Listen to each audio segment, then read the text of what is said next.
To edit the Featured Collections section on Shopify, follow these steps. Access Theme Editor. Log into your Shopify admin dashboard and navigate to Online Store, Themes.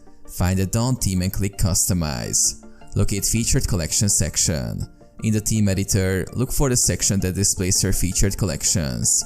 It's typically found on the home page. Edit Content. Click on the Featured Collections section to edit its content. You can change the title, description, and image associated with each collection. Select Collections. Choose which collections you want to feature in this section.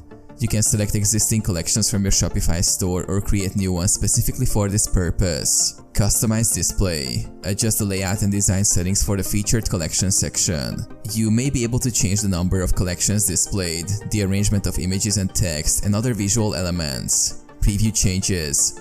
Use the preview feature to see how your edits will look on both desktop and mobile devices. Save and publish. Once you're satisfied with the changes, click Save and then Publish to make your edits live on your Shopify store.